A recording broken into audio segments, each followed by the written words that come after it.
Examine any profound event in the Bible or in the history of Christianity, and one is sure to recognize the consistently pivotal role of conversational interactions. We see this at play in Genesis, the first book, where through a series of conversations we witness the fall of our species and the expulsion from the Garden of Eden. The conversation between God and man, the conversation between man and woman, the conversation between the woman and the devil, and so on. At the Georgetown Tea House, we know the great importance and pivotal role that conversations often play in our lives on this earth. And thus, we will seek to engage in the types of conversations that are insightful, stimulating, and thought-provoking. And yes, occasionally, a trifle boring.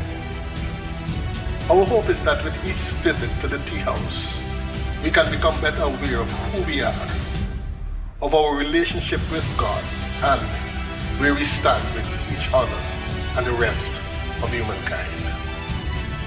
And yes, through it all, there will be music. For music, it had been written, is the food of love, and God is love. Join us every Monday evening on Facebook and YouTube Live for Conversations at the Georgetown Tea House, a Gospel Side of Me production. Please, do bring along a cup of tea or a glass of your favorite juice.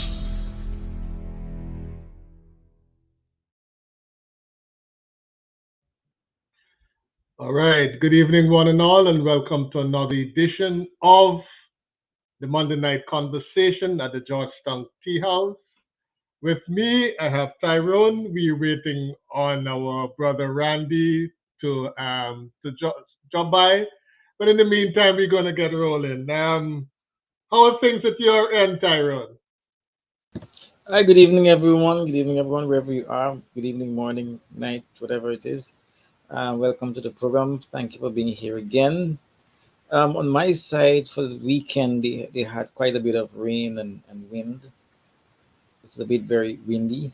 And even just before we came on here, I heard the wind howling on the outside. And so, it was a bit chilly. But nevertheless, we're here warm on the inside. Marcel was telling me this weekend you cook up some roti and curry. Why is Marcel exposed to my business? Yeah, man, I just decided to do some. You know, Marcel hold that story back. Right? Yeah, I decided to do some stuff Guyanese way. I decided to cook some roti and curry and when I was in Guyana, I used to go football and those activities. There was this Rasta guy that used to sell vegetarian stuff. Okay. But he used to sell roti with chana. And from since then, I like the roti and the chana. Right. Okay. So that's what I did, and I did some curry with just a few slices of green mango in it. Yeah. The green mangoes put it on to another level, right? That's right. All right. A friend of mine, another planet. All right, folks. Like we know, the world is going through, different types of crises at this stage. We're still battling the pandemic. We've got a major war going on in Europe. Gas prices are going up. So we want to look this evening at Christianity and trying to keep hold of your Christian values, even as the world around you seems to be in turmoil, or the world around you seems to be tumbling down. All right. So we have a few people on board already. Of course, Marcel is showing her face. We have Marcel's mom, Miss Sister Desiree Ward, saying a good night. Orlando Stewart is saying good night. Good night, Orlando. Sadie Alexander saying good night to you all. All right. So we're talking about hard times. And I think it's only fitting to kick off the evening with a piece from our own brother Alistair or Uncle Augie. All right, this is the Monday night conversation at the Georgetown Tea House, and we'll be back shortly. Come on. Hallelujah, anyhow. Never, never let life's problems get you down. Never. When life's problems come your way, you gotta hold your head up high and say, hallelujah, anyhow. Hallelujah, anyhow. Never, never let life's problems get you down. When life's problems come your way, you gotta hold your head up high and say, hallelujah, anyhow. To the utmost, Jesus saved. To the utmost, I know that Jesus saved. He will pick you up and he will turn you around. Hallelujah, hallelujah, hallelujah. Jesus saved. Hallelujah, anyhow. Never, never let life's problems get you down. When life's problems come your way, you gotta hold your head up high and say, hallelujah, anyhow. To whatever problems you're going through, say, hallelujah, anyhow. Never, never let life's problems get you down. When life's problems come your way, you gotta hold your head up high and say, hallelujah, anyhow. To the utmost, Jesus saved. To the utmost, yes he does, Jesus saved. He will pick you up and he will turn you around. Hallelujah, hallelujah, Jesus saved. Can anybody testify that Jesus definitely saved? All right, it looks like our brother Randy is getting a little issue with the internet, but we'll get rolling. Hopefully, he'll be on shortly. Brother Tyrone, the word bribe, you know, um, has a very negative connotation, and you think about bribe, and immediately the word corruption comes to mind. Mhm. All right, but let's let's look at an everyday situation like the one we highlighted on the flyer. All right, so I am a father. I have 4 kids, a wife, and things a little tough. And the light bill, we haven't paid the light bill for a few months. All right, and the linesman come wrong to cut off the bill, cut off the light. Now I could pay him a $1,500, and he would leave the light on. He would leave the light on for me, right? They're gonna give me some money to buy some food for the kids, deal with transportation, that kind of thing, right?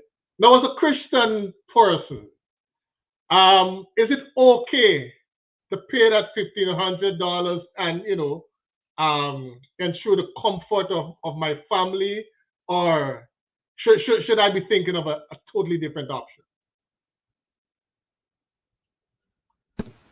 You said from a Christian perspective, and I would say upfront, no. Reason being, there's a difference between a gift and a bribe. When we talk about bribe, we're talking about something that's ethical. That's an ethical issue. Mm-hmm. And as Christians, we're supposed to be ethical in everything that we do. And we're supposed to have these moral values and standards. So if the person comes to your home, why not reason with them, say, okay, this is the case. I have my children to look after. If I pay this $1,500, if you cut my light off, Mm-hmm. then if I pay my light bill, then I would not have money to take care of the kids. All right, and when we paint the picture to them, I think we should leave it to their judgment. If from their good nature they want to make a representation to the company and say, you know what, I'm going to give you some time to pay it. Mm-hmm. I'm going to give you some time to pay it off. Then that's fine. And if in a way of saying thank you to the person that you want to give like a gift, that's a different story. But if I'm going to pay the person to not cut it off, the question is, where does that money go? Right. That money goes into the person's pocket. So in Mm-hmm. essence, I am enabling the person to rob the company, so to speak. But if I explain the situation and the person from their own good nature Mm-hmm. make representation and say, you know what, I'm going to give you some time to Right. pay this off. And they did give you some time to pay it off, which you did. And out of your heart of thankfulness, you want to thank the person. Mm-hmm. After you would have maybe gotten back on your feet, you want to give the person a little gift as a thank you, something. I believe that's in place. But when we talk about bribe, for them to go against the company's policy and to rob the company, because when you bribe, the money You're doesn't robbing the go in. company. Yeah, you're robbing the company. The money doesn't go Okay. into the company's pocket. The money goes into the person's pocket. Right. So Right. that's how I will handle the situation. Okay. We And need I to think Dewsbury saying bad decision. You can use the 1,500 as a down payment for a payment plan. Think long term. All right. You bribe him once, you have to bribe him all the all time. the time, which I agree with. The $1,500 a down payment, yes, that can go as a down payment. And as I said, you can negotiate. Okay, Mm. I have X amount.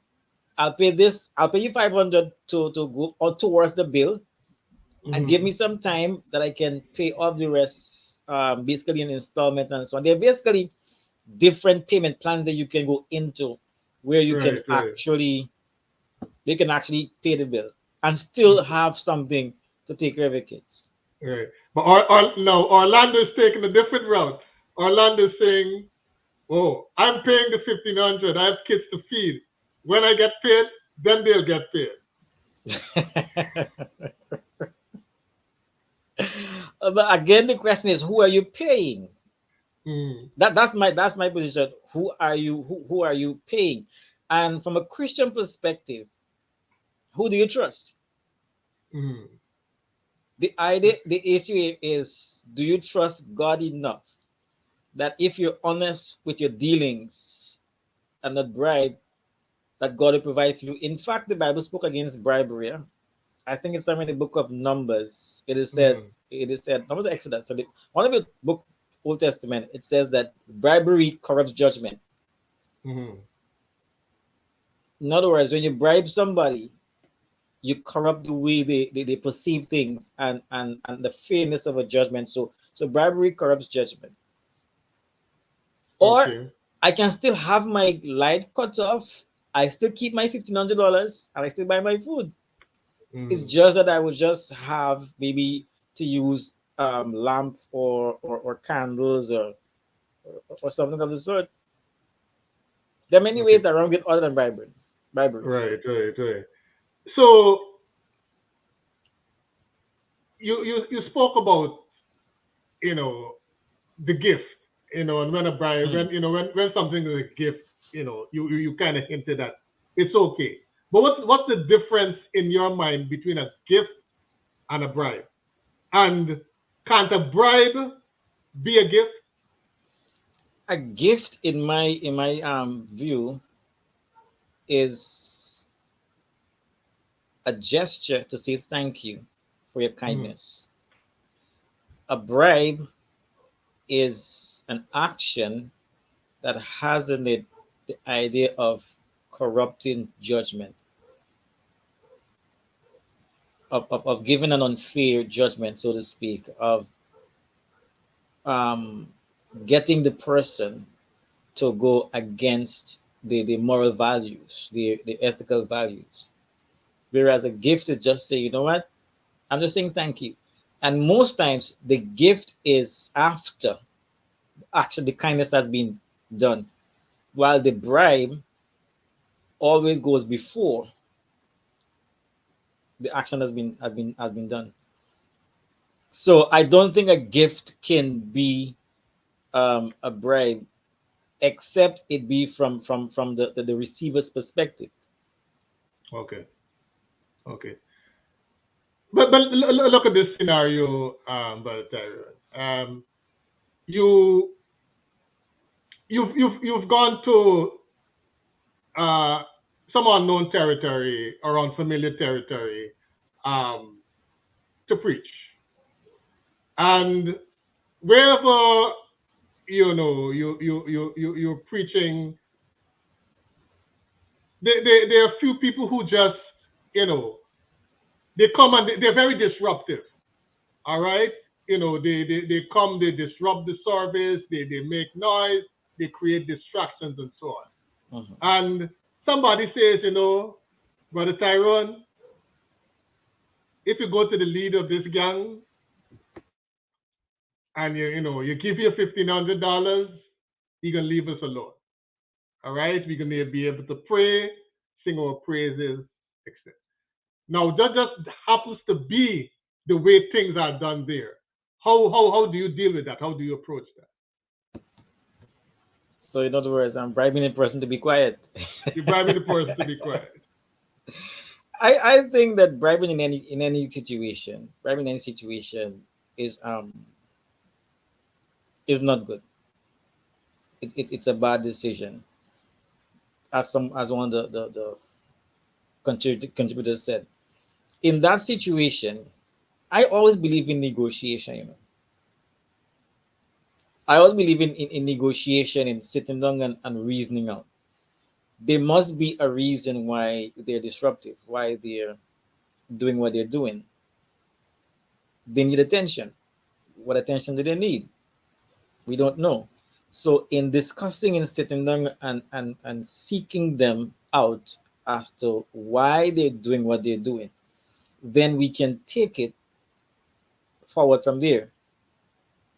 But to bribe them for them to be quiet, then next week again they come this following night, because if they're in for making money, then before you know it, the church will go bankrupt. The church will be broke after a week or so on, because they'll keep coming. And so there is always a way out. And I can't help but bringing God into the picture. God has a way of silencing people. God has a way of working this out. Maybe God sent them there or allow them to come there for a specific purpose, for them to have a conversation with the preacher so the preacher can get through to them. So maybe that's the only way God realized that you're going to get through to them. So operating from a Christian perspective and from a God perspective, I think if we perceive things through the eyes of God, then the actions will be quite different. And bribing will not be any part of what it is. You might be muted. Sorry about that. Alicia Carr is saying I would feed my kids and explain my bill situation and get a payment plan or grace. Happened when I was younger, helping my younger siblings. I not paying no bribe, sorry. I would pay gestures for kindness. Once you enter corruption or bribe, it's hard to come out. You could be paying out You're yin yang. your yin yang. I'm more that strong in a while. You could be paying out your yin yang or throw away corn and hug. No. Okay, all well and good, but a Tyrone, your mom in the States and your mom been working hard, all right? And she, after, you know, some blood, sweat, and tears, she finally been able to send send you and your family 2 barrels. All right? So you gone down to the wharf, right? And that boy telling you, well, based on where you got to, if you go through customs, it might cost you like 20 grand to clear this barrel. Mm. Give me a 3 grand and bunks. Don't you think it's practical to get them by a 3 grand and bunks? Not everything that's practical is legal or ethical. While that may be practical, yes, give to Caesar the things that belong to Caesar.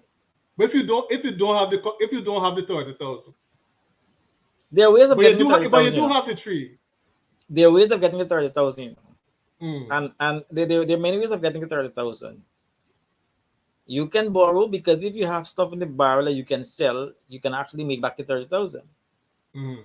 Okay. All right, but the idea, to me, the general idea is, or the issue here is,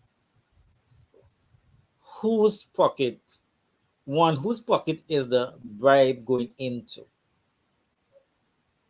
If we're to be Christians, then we have to stand for our principles. We have to stand for the moral values. We have to stand for Christ and a Christ-like behavior.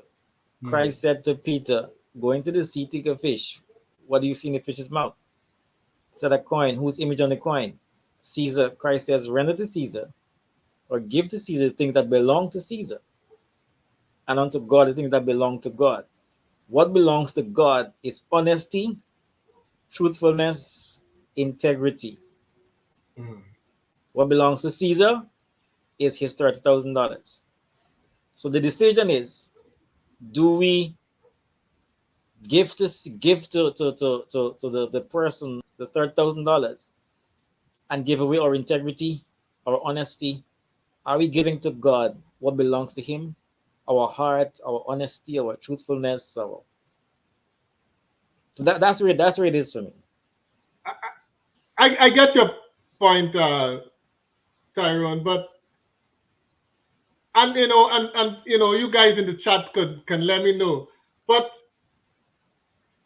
I want to believe that there's some situations where people just don't feel too guilty. They just, they don't feel that they've done something bad. Especially if they think that maybe customs that the fees that customs charge, it's overblown. It's way too much. They feel that customs is robbing the common man. So if they could pay somebody a little 3 grand on the side, Yeah, I think it's yeah. Go ahead. go ahead, go ahead. I understand what you're saying, and that can be true. That is a fact that sometimes some of these customs officers, they put stuff on the product that's way above. Sometimes Mm, they charge way above. The right. thing is, the thing is, and here is where it lies, for me. What are we enabling? What Mm, are we encouraging? Are we encouraging the bribery? Are we enabling the person mm, that every time the person sees somebody, they ask for a bribe? right. Or are we basically trying to present to them a better way of doing things, a better way out? That even if in their mind that they're being robbed by the government. I've Okay. always heard my mom saying, my grandmother saying, two wrongs don't make a right. Right. And they say two thieves make God laugh. So maybe the government may be stealing and the person who's carrying out the government's mandate. All right. But the thing is that as Christians, the question we ask ourselves, are we enabling Mm, or are we preventing? Are we trying to encourage these persons to continue their action, or are we trying to show them a better way out and a life that is of more integrity, a life that has a little more honesty and integrity and a whole lot of stuff attached to it, the good side of it? Or are we enabling them Right. to continue to be persons who accept bribe? Because the thing is, if nobody gives bribes, then nobody can accept bribe. Okay. If there's Okay. no giver, then there'll be no receiver. Right. And the Right. question Right. is, when we have a giver, then there will be a receiver. All So from a right. Christian point of view, are we giving that in a way that enables the behavior? Um, tell for Lane is wrapping up there. Tyrone, you want to respond to him? What did he say? Christians deal with the ontological reasoning. God says, and no one changes that. But we Christians practice with theological reasoning, where the end justifies the means. So it depends on which side of the reasoning you choose. Stealing is wrong, but stealing to keep a child alive is justified. My challenge to Mr. Lane is to find a biblical backing for that statement. That stealing to keep a child alive is justified. I can't see that serving a God who speaks against who said thou shalt not steal, and a God who is able to provide, a God who can do anything, a God who can handle any situation. I find it difficult to see as such a God that will encourage stealing when he prohibits it, when he spoke against it, and that is able to provide for the person. So it says to me that if I'm going down that line, I'm presenting a God who is weak. I'm presenting a God who said that he can provide when he cannot provide. So he's encouraging somebody to steal to keep a child alive. And the child is Tell, not in our hands. God's Telford word. is claiming that it's in Proverbs. He didn't specify which chapter, which Just verse. I would like to know what chapter, verse, and text, because I don't Telford that's give the us God the, I serve. give us the verse and so and tell us where it's justified. All right. That's not the Now, God I serve. one final thing before we go to a break and on this subject. So you've started speaking to a young lady, and you're interested in getting to know her better and so on. And you heard that you know she likes Gucci bags.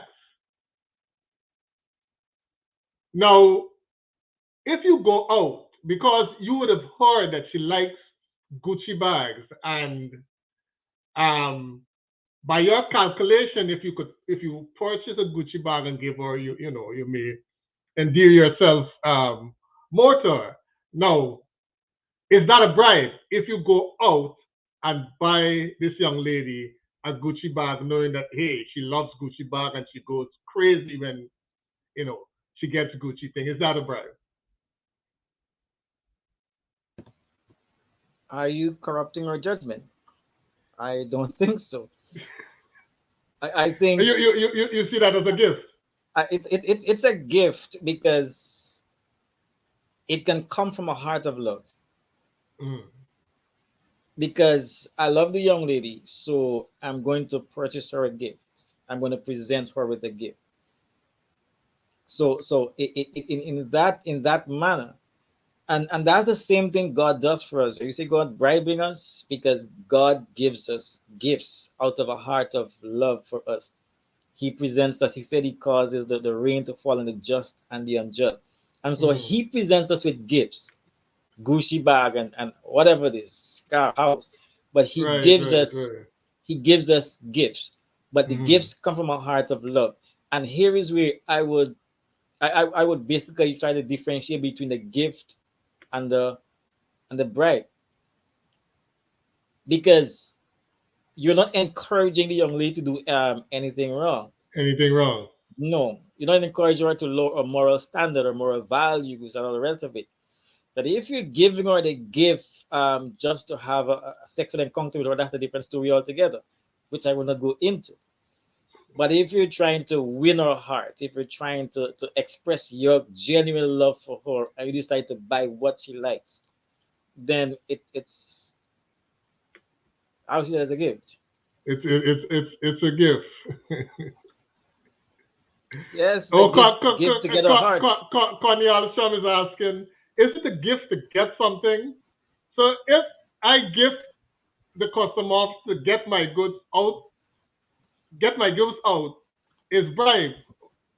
Uh, my chat is going faster than me. That is also now. If it is done with love, it is different. You agree That's with that, no, Tyrone? I don't agree with that. If I give the customs officer, it's not a gift. I don't give the customer a gift, a bribe. Note I said earlier, the Mm-hmm. gift comes after as a gesture of thankfulness. Right. So the customs officer did not collect any bribe to pass my container or my barrel or to let me get Mm-hmm. my goods. He went through the process. Maybe he went to the supervisor. Maybe he went to the boss and the boss said, you know what? Let's reduce this price to this customer. Mm-hmm. That's an act of kindness. So I did not give anything. I did not promise anything in return. But out of my heart of thankfulness, I give him a gift. That's Mm-hmm. different than if I should go now and I should tell him, hey, Wapper, this thing too expensive. I don't have all that money. Mm-hmm.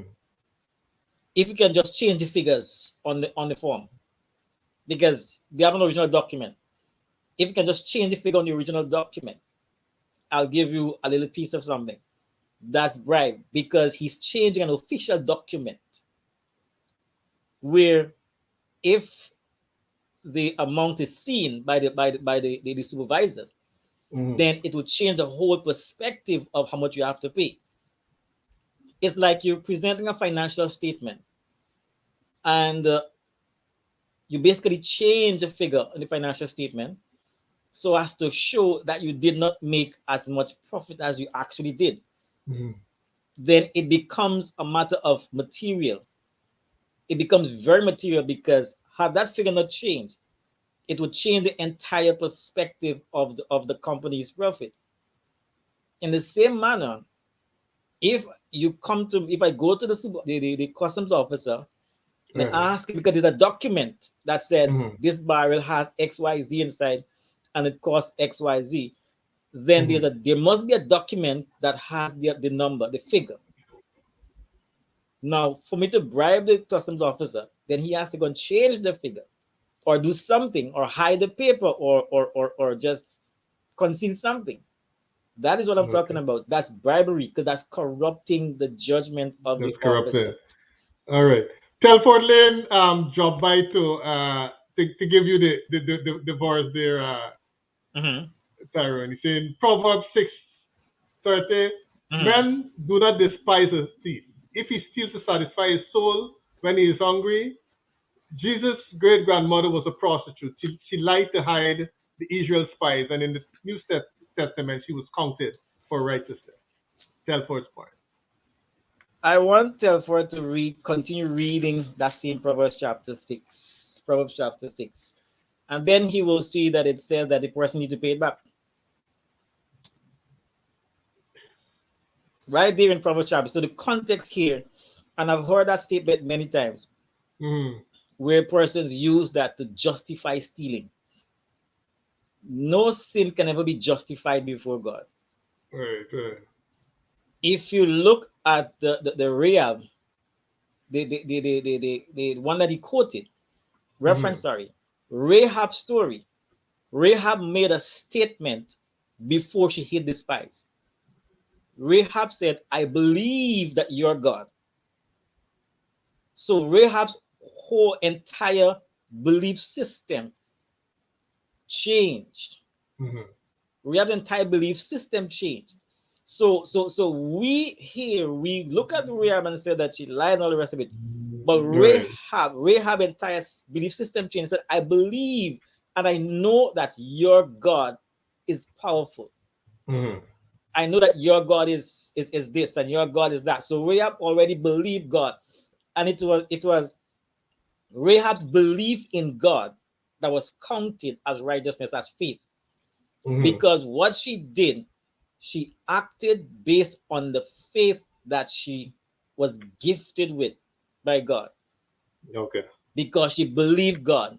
So it's not a case where she just jumped out of the blues and lied to hide a spider, hide these spies or whatever it is. All right. So and again, that's two different scenarios that's being brought up here. The one with the stealing, if you go down later, you will read that it is not justified. It is actually not justified. And this is Solomon writing this. Notice, this is Solomon writing. This is not God saying it. This is actually Solomon who is saying these words here. So again, it the context. But again, I don't see a God. I can't believe that there's a God. The God whom I serve will say, "Thou shalt not steal," and then justify stealing. So you're saying there's no situation where stealing is ever justified? I don't think there's anything to do with God where God will And justify. regardless of the age of the person or the circumstance. No, All right. I don't see stealing justified. We're gonna take a deeper dive into that point. You're watching the Monday night conversation at the Georgetown Tea House, and we will be right back. My name is Regna Ainsworth Robley, and I will be doing a simple song about grace.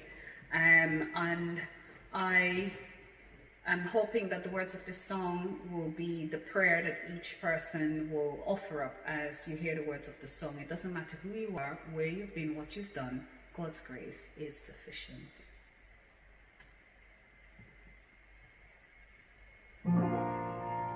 I needed your grace more than I thought I ever would. You forgave more than I thought you ever could. I was stronger in my head, but truth is, I need your grace. I needed your grace more than I thought I ever would. You forgave more than I thought you ever could. I was stronger in my head, but truth is, I need your grace. I need your grace. I need your grace. I need your grace. Gonna make it without your grace. Be lost without your grace. I need your grace. I thank God for grace. I really need your grace. I need your grace.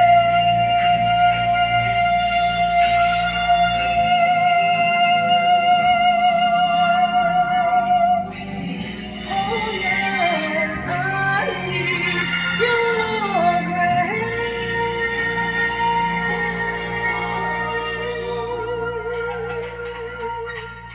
I needed your grace more than I thought I ever would.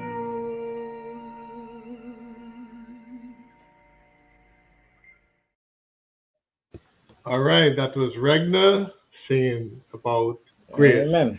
Amen. You're back Um, with The Monday night conversation with me is Brother Tyrone Munford, and we're talking about holding on to Christian values in tricky times, in times of crisis, um, in times of stress, times when we just down and out and need to find a way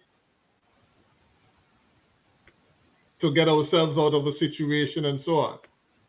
Now, Uh, Tyrone, just before you go, Brother Nancy, can yes, I read the text that Telford just spoke about? go ahead. Thank you very much for the text, Telford. It's Proverbs 6:30. It says, "Men do not despise a thief if he steal to satisfy his soul when he's hungry. But," verse 31 says, "but if he be found, he shall restore sevenfold. He shall give all the substance of his house." So the text does not justify stealing. The text does not say that stealing is right in any situation. Hmm. All right, I guess I'm going to have to invite Brother Telford Lynn next week. Brother Telford Lynn, let me know if you'll be okay on next week and having it out with Brother Tyrone there. All right. Now, stealing Tyrone. Let me give you a scenario. Um, I'm a working man with a decent salary. You know, my bills are under control, and I walk into a supermarket, and to the head of it, pick up I pick up two apples and walk out. I could buy them. I'm not hungry. An 80-year-old youth who is hungry, who hasn't had a proper meal in weeks, he picks up the two apples. Um, is it? It's both stealing, but is it the same thing, Tyrone? And would God really look down upon the young 80-year-old guy taking stealing two apples to give himself some form of sustenance? I don't think and I don't believe God would encourage stealing. I Mm-hmm. don't believe God would encourage stealing. And so I would say that the young man that is hungry again, it doesn't justify him stealing. What about going and asking, again, presenting a situation and asking for an apple or for two apples?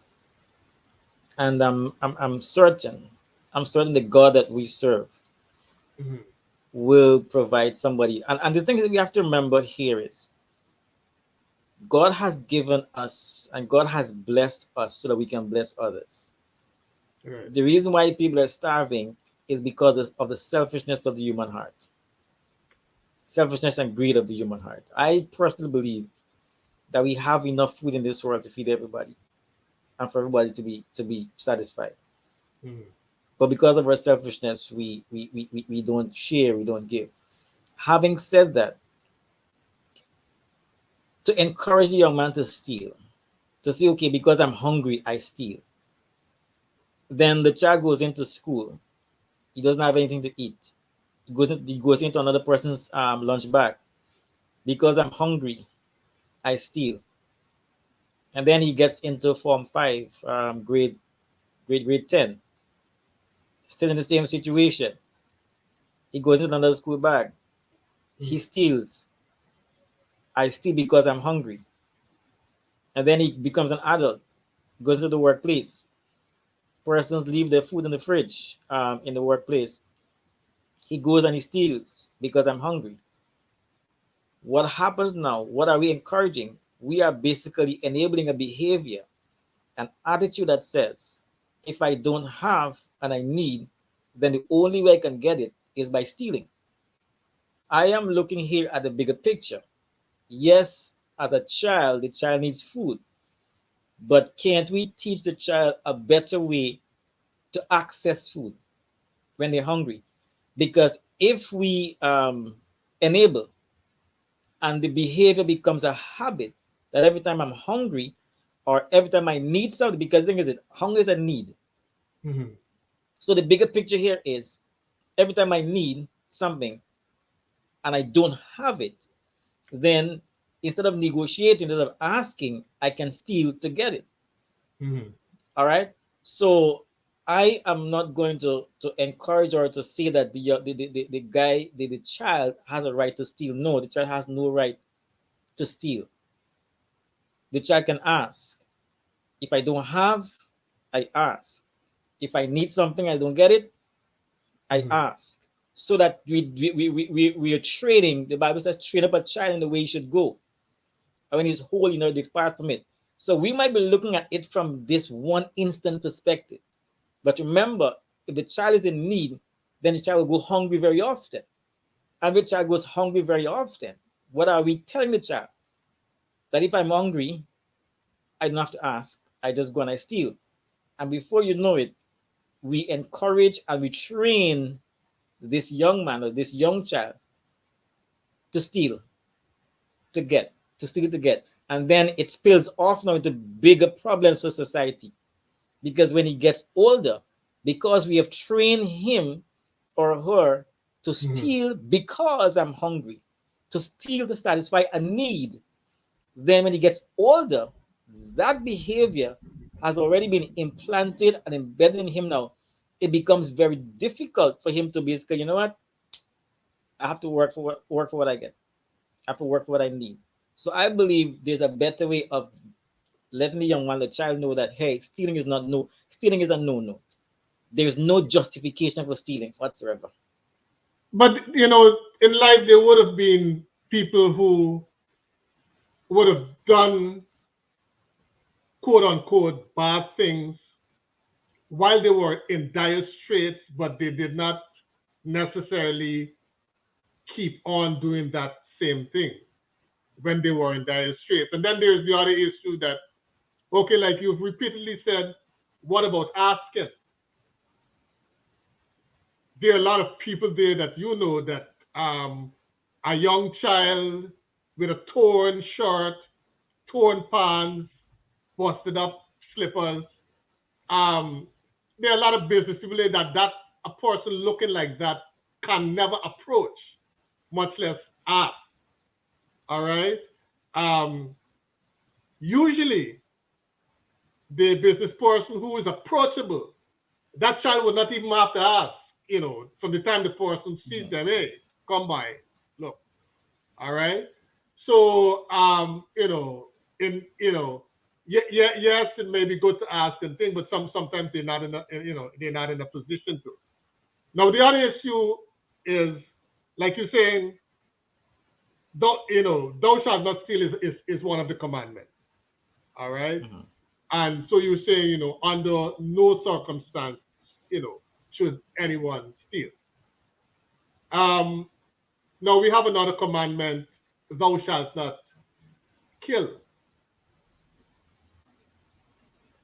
But um, Israel had armies. Um, Countries young and old have had armies. So are you also saying that, like thou shalt not steal, even when you look at the stories of the Bible, that there's no situation where it is, one can say that, okay, killing is allowed. Um, Would you follow the same line of thinking with in terms of we going with thou shalt not steal? the thing is, and here's where it gets very tricky and very edgy when it comes to killing and Bible acts and so on.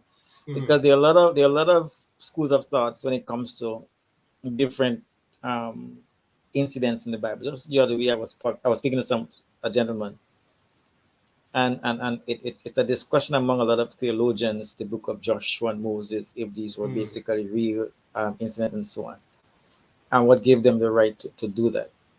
Now, here's the thing: human beings did not give life.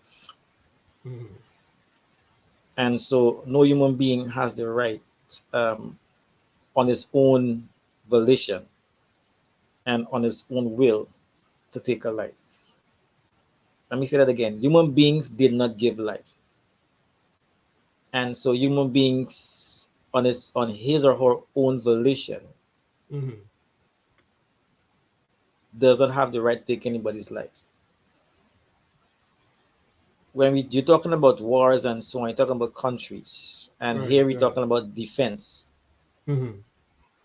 And if you look at the Israelites and the Israelites treading through the journey, quite a number of times it is them defending their territory. It is them defending their territory. And a command that's given by God. And here is where God separates himself from everybody as all other gods. That he has the authority, he has the right, he's sovereign.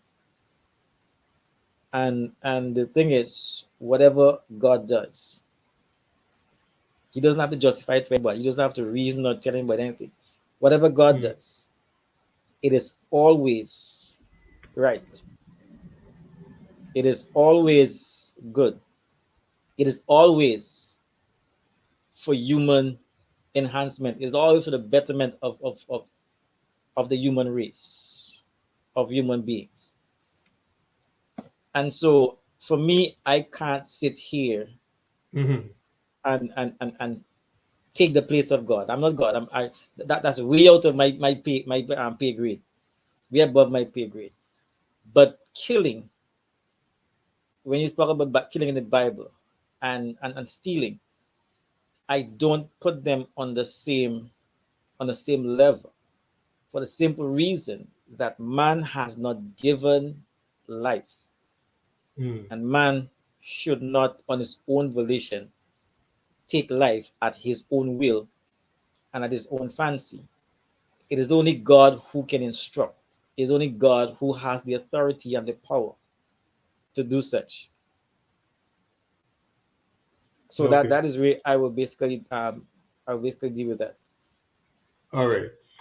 The final question we're gonna address for this evening. You know, we're dealing with keeping our Christian values in times of stress, in times of crisis. Now we have a situation where you have five families on this plot of land, and the soil has deteriorated to a point where the food produced from that soil, all right, uh, can only ultimately feed one family, all right? Only one family can eat it, all right? Now, the families don't have an option of, traveling to another country or wherever, right? They're living here. This. What do you see that God wants us to do in situations like that where the resources are are limited, right? And those in need of those same limited resources are plenty, right? What has to happen in a situation where you have five families, right, crowding on resources that can only do for one? All right, we're gonna take a short break and we're gonna come back with it.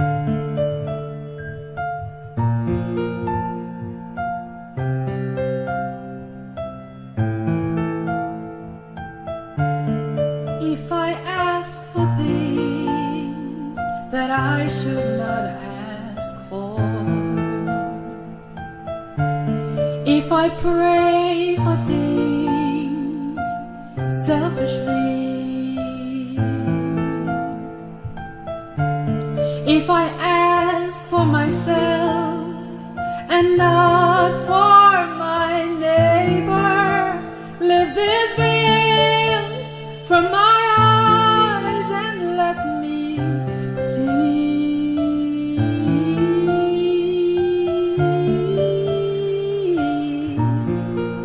Not my will, but thine be done. Pray, Jesus. May this same prayer be mine every day.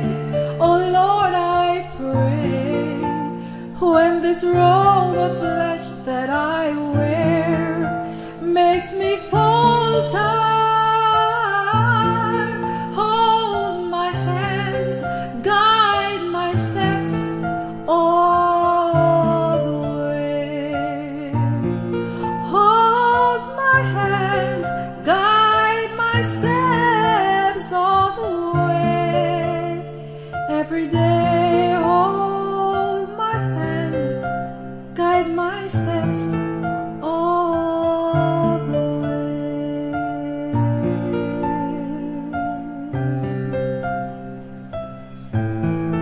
All the way.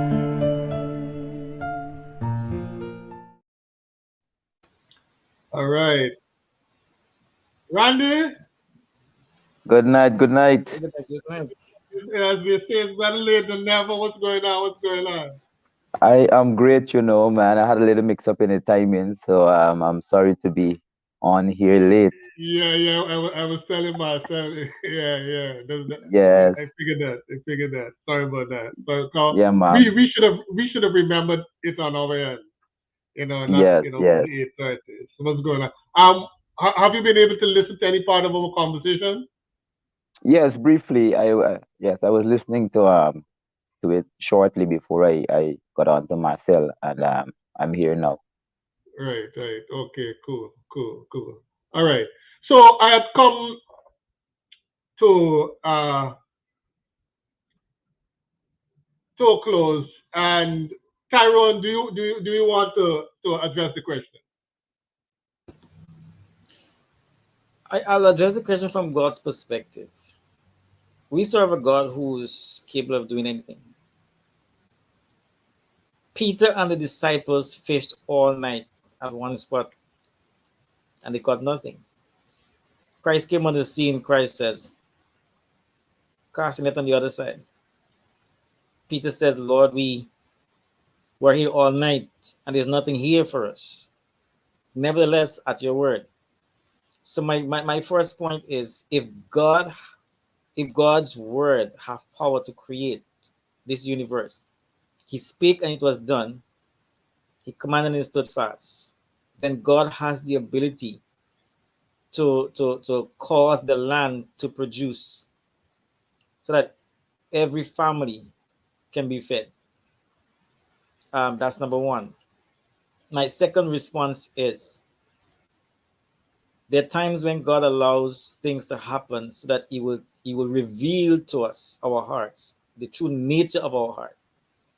And I would expand by saying and extend it by saying, in this pandemic, to me, what God is doing, God is revealing the true nature of human heart. There are those whose hearts are filled with love and care and kindness in the pandemic. And then there are those whose hearts are just wicked and mean and miserable.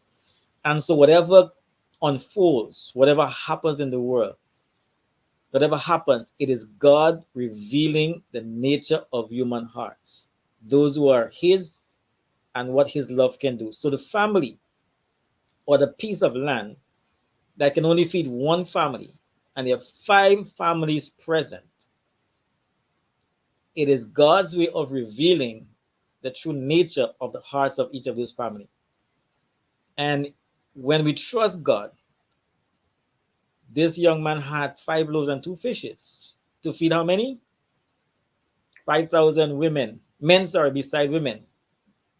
They see you don't multiply that by 2 or more. So 5 loaves and 2 fishes fed over 10,000 people.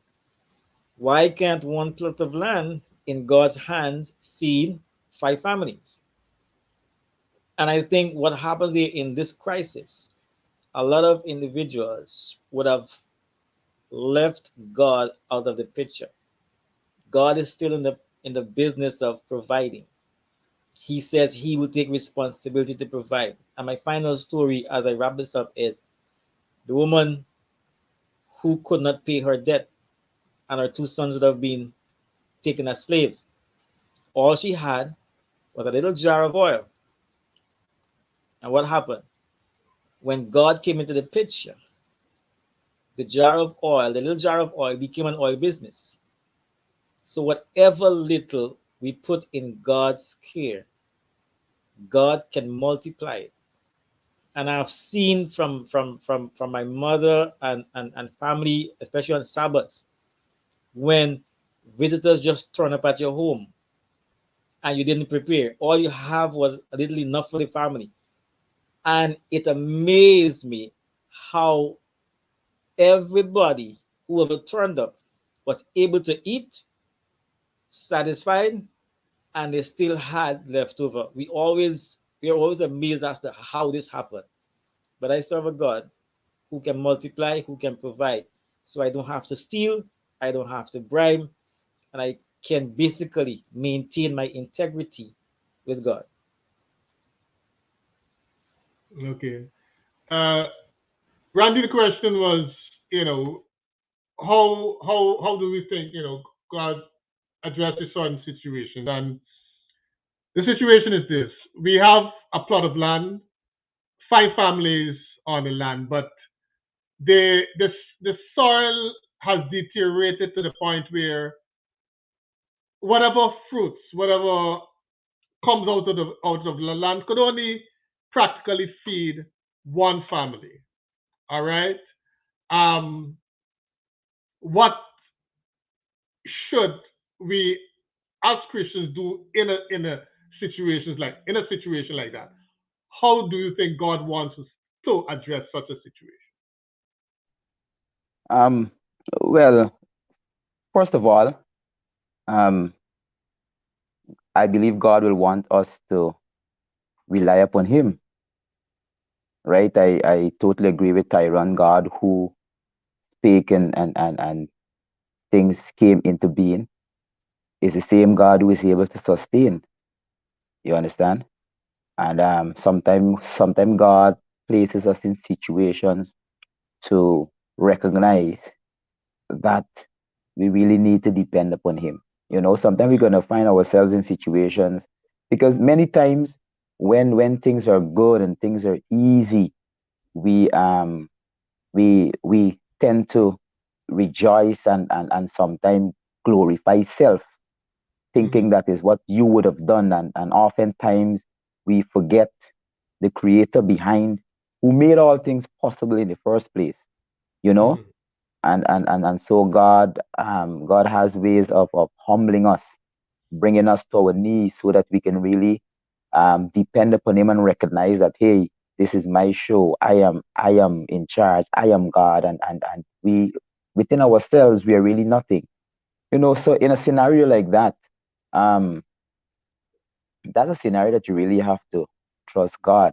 I don't think venturing into anything illegal will be an option for God. You Mm-hmm. understand me? That wouldn't be an option. And in situations like that, the only option we have is basically trusting God for Him to make a way out. And sometimes our vision, sometimes we're very myopic. Our faith is very nearsighted.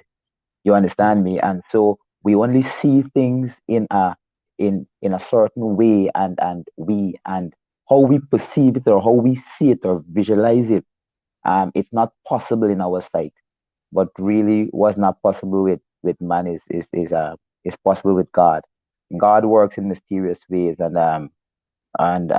I too can testify like Tyrone would have shared, when people turn up at your home on Sabbath and so on, and you really didn't prepare, but things turn out.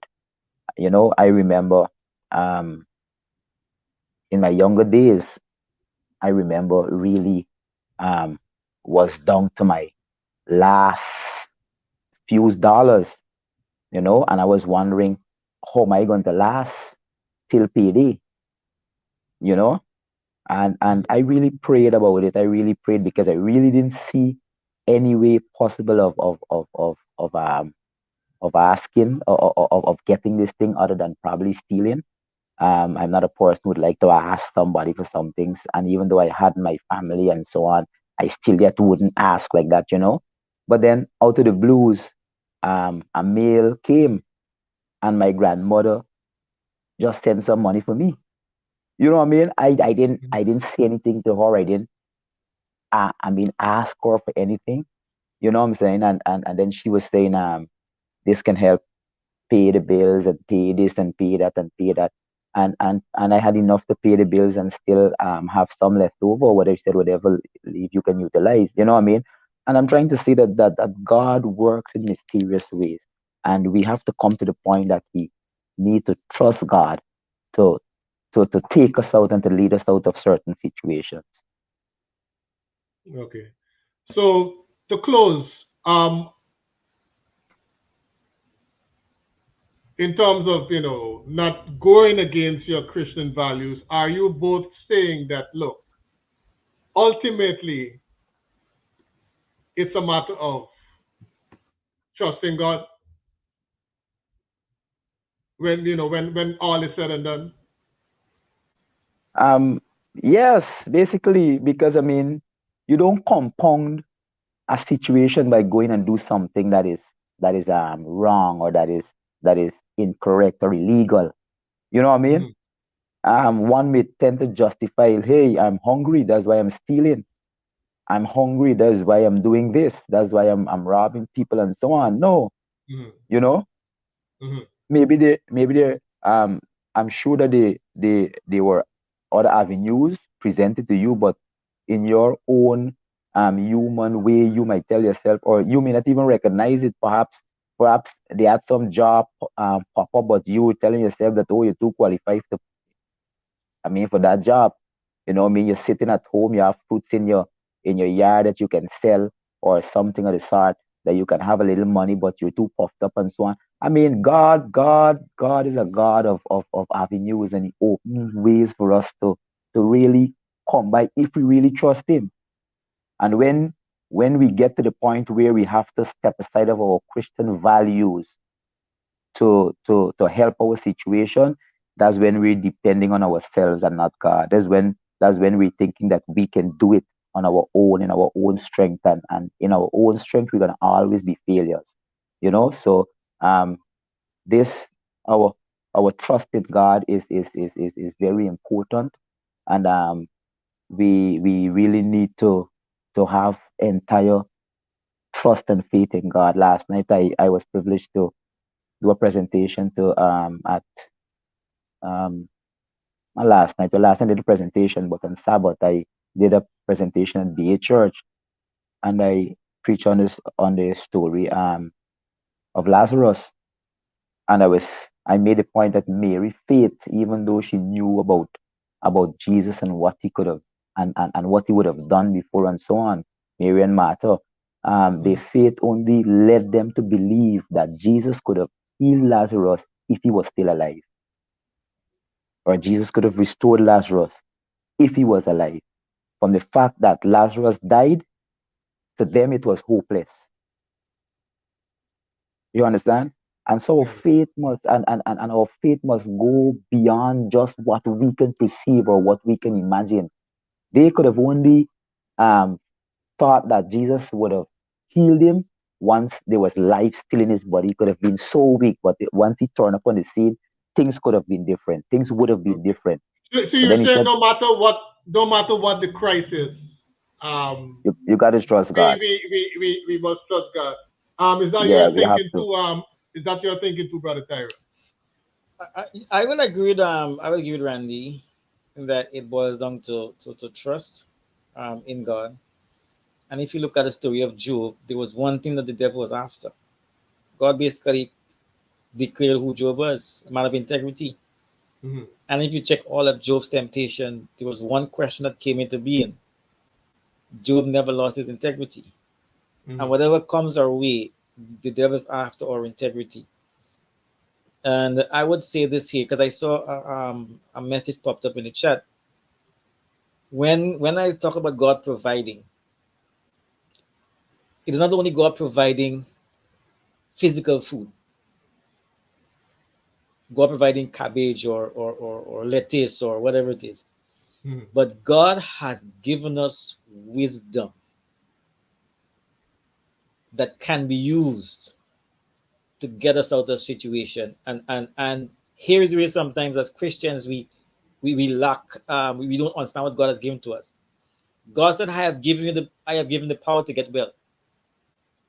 And so God has given us the wisdom, as the person was suggesting, to plant something else that will cause the land to regain its nutrients.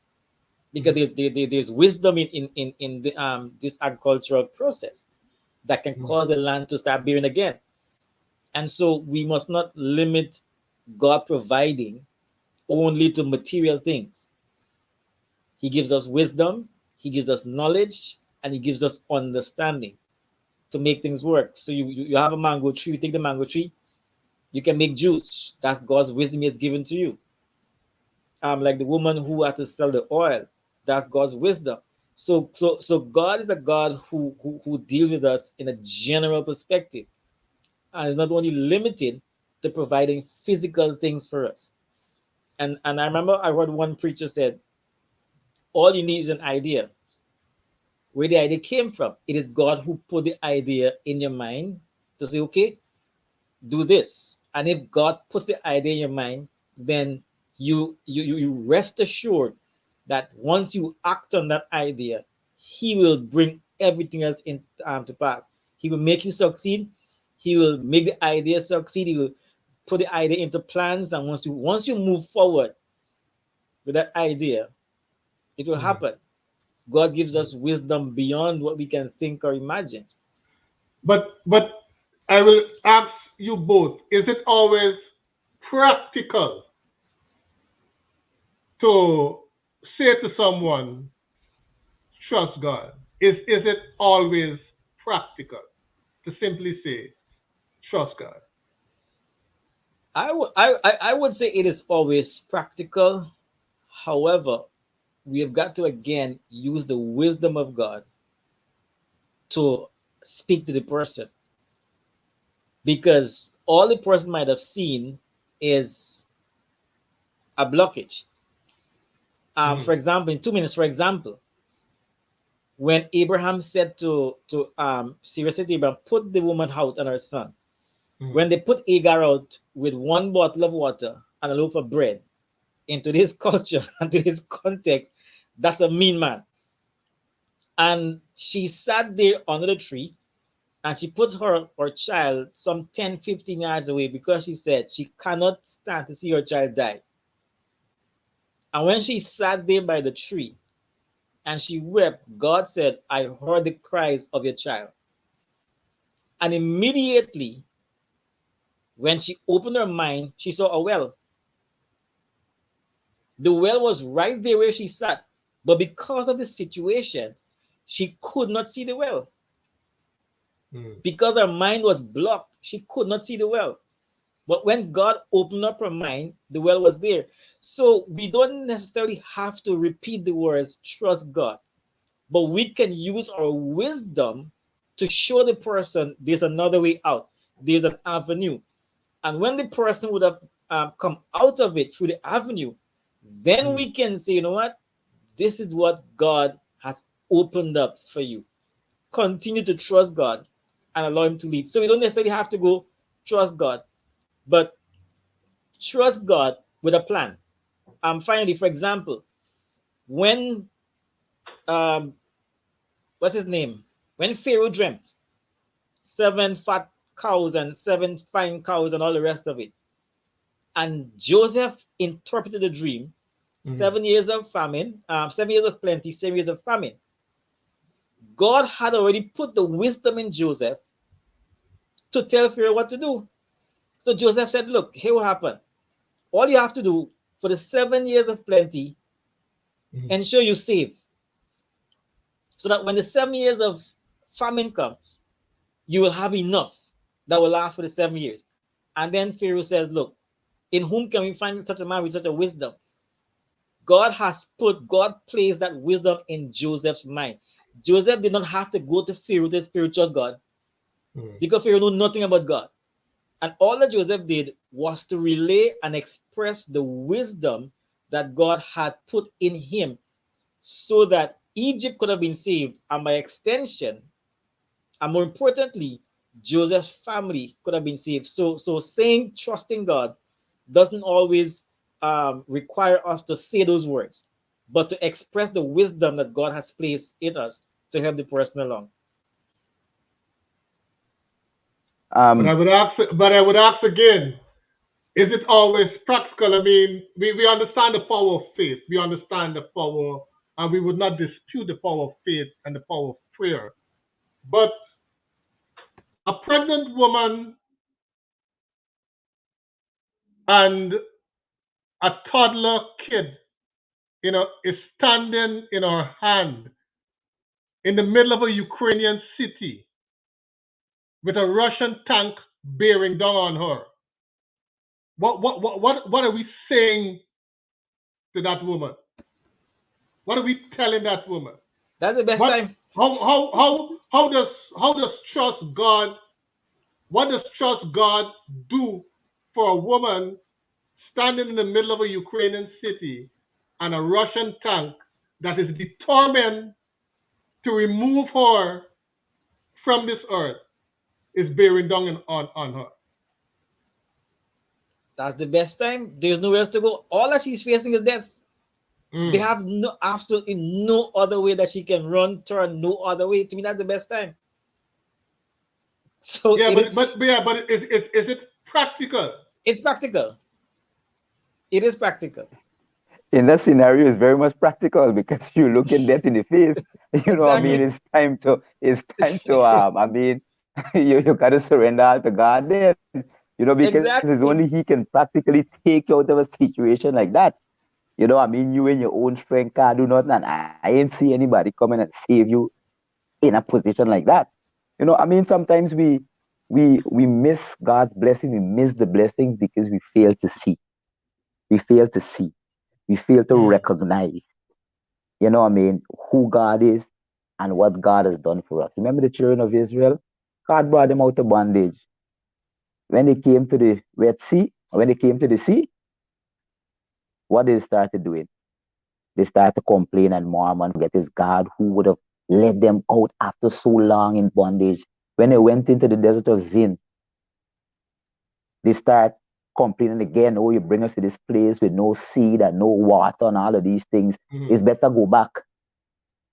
You understand? But they would have forgotten how they would have gotten into that desert in the first place, right? So God Mm. would have fed them with manna and all of these things. They would have forgotten all of that and began to complain and murmur. God would have done so much for them, but yet when they faced with this crisis, they they no longer remember God and what He would have done for them. You know, and most times we miss the blessing. Sometimes we look sometimes too for a physical or for a physical or we look for what we want, Mm. but and God does not necessarily give us what we want or answer our prayers in the way we want Him to. And whatever He gives to us or however He answer He answers our prayer, it is always the ideal or always the best for us. You understand? It's always the best for us. And so we really need to and so like you're asking if it's always ideal for us to stay trust God. Yes, I mean, sometimes somebody might come and say that they're hungry. You understand? And yes, Mm. I can satisfy that person's hunger by giving them a plate of food. But then the next day they'll come and tell me again they're hungry. Hmm? And what am I to do? Give them a food again and keep giving them like that? Like Tyrone said, God give us wisdom. Yes, I can satisfy his immediate need, his immediate hunger. But I can say here, Wapon, you need to do this or you can do this. Look, you have these fruit trees in your yard, you can sell and you can whatever, or you can start planting so you can start having your own food. You don't have to buy greens because you're not getting any money or whatever. You understand what I'm saying? Mm. Mm. God uses us to also put ideas into people's head who can't see. I mean, so many ways God works. You understand? And so, yes, sometimes we need to attend to the people's need if we can. You understand me? But we can't fail to emphasize the point to that individual that indeed um, God is still alive, God is still the sustainer, God is still interested in his people's well-being, and you need to Mhm. trust him. You understand All me? right. We're gonna go deeper into that If I whole may whole, say, whole issue of trusting God. I would like to thank everyone who came on board, all the people all the viewers who commented. Thank you so much, Rennie, Michelle Thomas, Alicia Kerr, Orlando, Shauna Gemot, yeah, Telford, and certainly Telford. I can't forget Telford. Thank you guys so much. All right. You wanted to say something quickly, Tyrone? yeah, I'm quickly on trust. The person who says to trust God has a lot more trust in God to do than the person he's telling it to, Because when I say to you, trust God, I have to also trust God that He will bring His word to pass, whatever I'm saying to the person. So it's a trust on both the presenter's part and the person who you're speaking to. Okay. All right. Yeah. So we're gonna look deeper at that scenario. Thanks again, Brother Tyrone. Thanks again, Brother Randy, for coming on board. And good night, one. Good night, all. This has been another Monday night conversation at the Georgetown Tea House. Good night, everybody.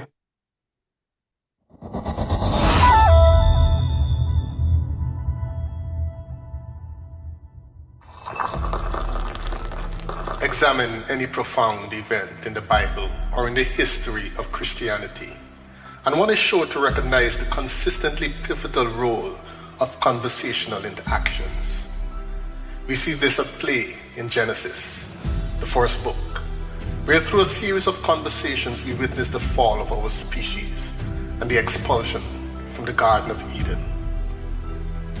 The conversation between God and man, the conversation between man and woman, the conversation between the woman and the devil, and so on. At the Georgetown Tea House, we know the great importance and pivotal role that conversations often play in our lives on this earth. And thus, we will seek to engage in the types of conversations that are insightful, stimulating, and thought-provoking. And yes, occasionally, a trifle boring. Our hope is that with each visit to the tea house, we can become better aware of who we are, of our relationship with God, and where we stand with each other and the rest of humankind. And yes, through it all, there will be music.